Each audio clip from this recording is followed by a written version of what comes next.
It's no secret there's been a bit of friction between House Speaker Nancy Pelosi and some of the freshman members of her caucus, like new Congresswoman Alexandria Ocasio-Cortez, who's clashed with the House leader on issues like health care, the Green New Deal, and impeaching the president. Impeachment is not on the table until it is on the table. You have a different opinion? I happen to, yes. Ocasio-Cortez, of course, defeated a Democratic incumbent, a long-term incumbent, for a seat in the House.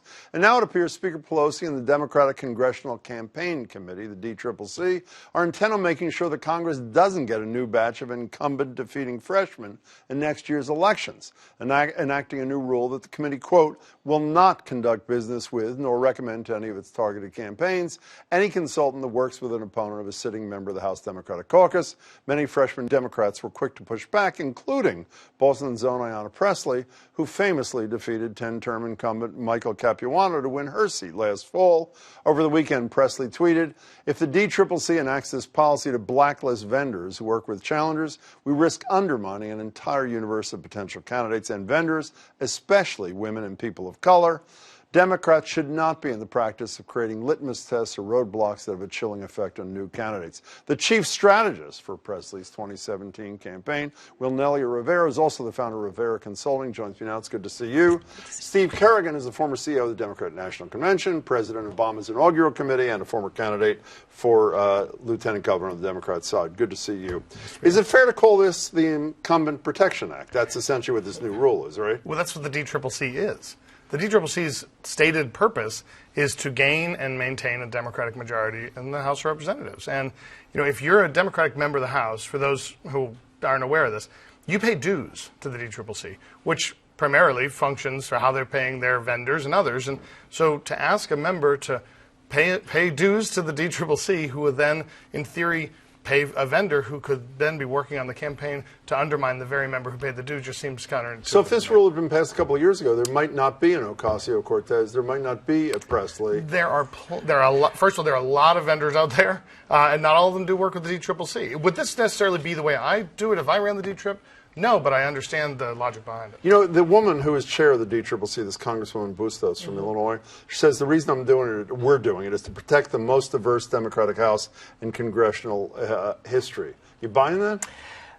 I mean, on paper, yes. But what I would say, just to to back up a little bit what Steve is saying, is that for the kinds of consultants and people that are running campaigns like Ayanna's or running campaigns like Alexandria Ocasio-Cortez's, they're not on the DCCC's preferred vendor list already. But they should be, should they not? I agree, they should be, but let's be honest, part of what consultants like myself are saying to the DCCC is that sometimes in the way in which they approach campaigns is not the way that we want to approach them, right?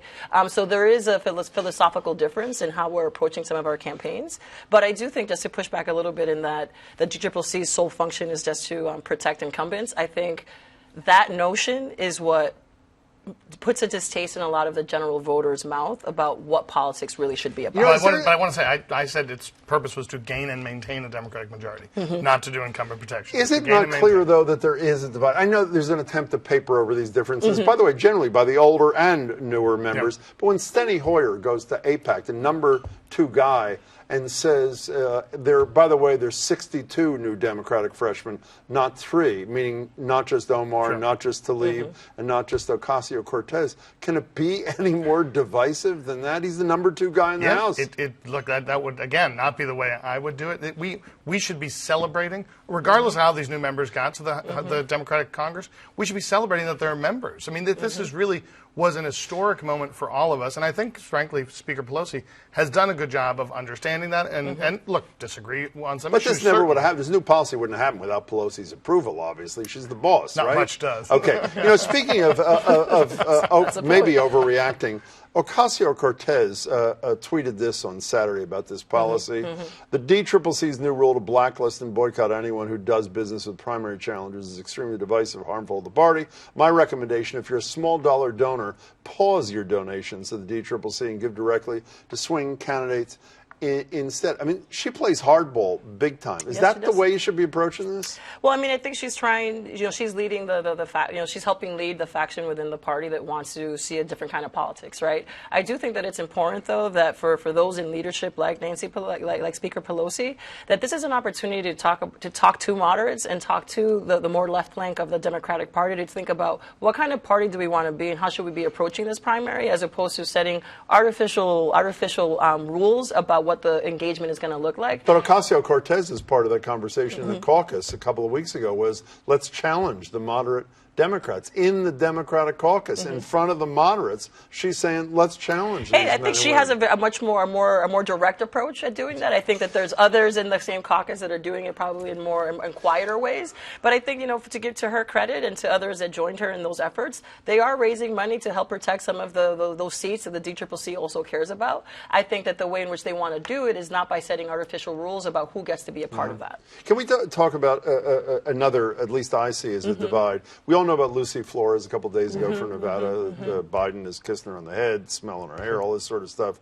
Then in the last 24 hours, Amy Lapos in Connecticut adds a second voice to this thing. Here she is on CNN. I cannot watch a woman be plastered and crucified for something that I experienced as well. I believe her.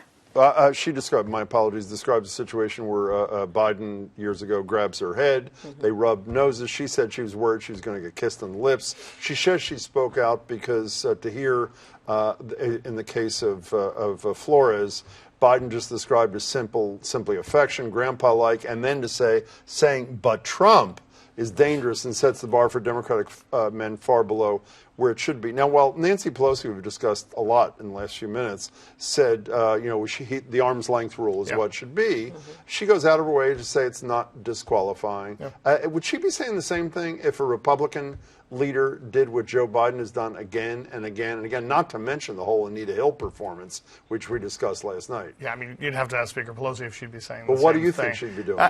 Look, if she knew that person as well as she knows the former vice president, probably. I mean, to know Joe Biden. So because he's a good person, it's okay? No. Look, by the way, any unwanted contact or approach that is inappropriate and should not be done. And I think Vice President Biden's latest statement that he did, I think, on Sunday, reflected that and reflected his interest in listening to Ms. Flores and I'm assuming now to the woman from Connecticut, because this is a conversation that is worth having in this country, because they both acknowledge this wasn't sexual harassment, this wasn't sexual assault, but it was an unwanted approach. And that's both these women, just two already, have talked about how intimidating the whole situation was, not just unwanted. Well, sure. So has the leadership done enough on Joe Biden's misconduct?